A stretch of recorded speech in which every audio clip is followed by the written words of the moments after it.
This alternate picking exercise is based entirely on the G major scale, played 3 notes per string.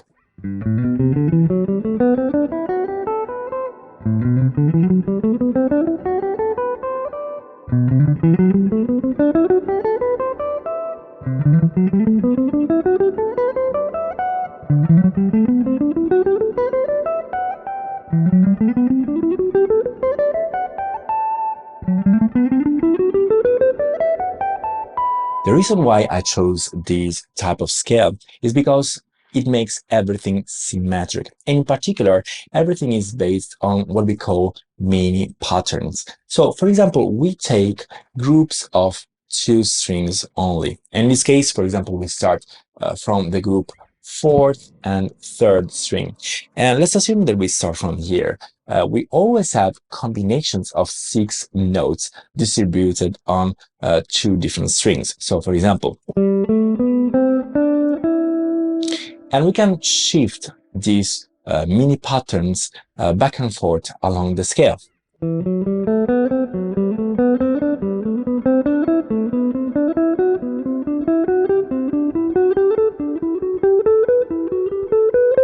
And of course, you can choose different other groups of strings, like, for example, 5th and 4th. And we must also pay attention when we get to the group 3rd and 2nd.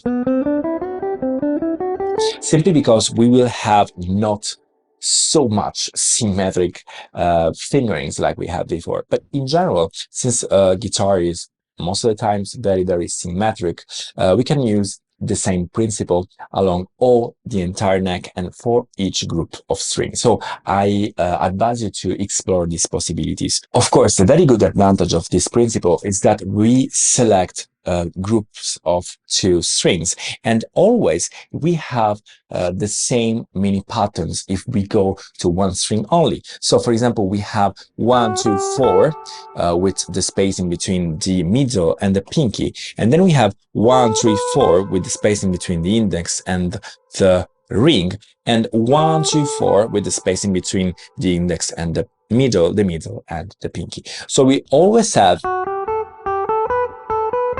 and the same for the mini patterns. For example, if we start from here, so 1, 2, 4, 1, 2, 4, 1, 2, 4, 1, 2, 4, 1, 3, 4, 1, 3, 4, 1, 2, 4, 1, 3, 2, 4, etc., etc.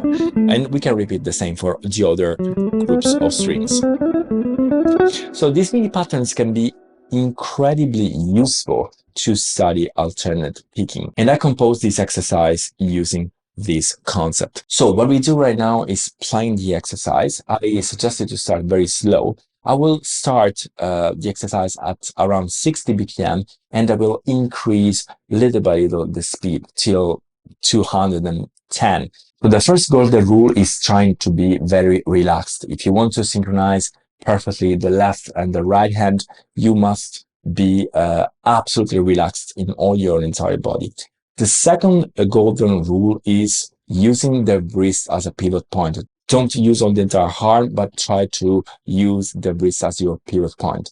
And the third golden rule is about the left hand. Don't raise too much the fingers from the fretboard. This is very important. You have to minimize the movement. Okay, guys, enough talking. Let's go directly to the exercise.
Okay, guys, I hope you liked this lesson. If it was useful for you, please don't forget to subscribe to the channel. Leave me a big thumb up. Also, you can consider to subscribe to my Patreon page, in which you will find all the tabs, transcriptions, diagrams of each lesson. So thanks a lot for watching, and I'll see you all next time.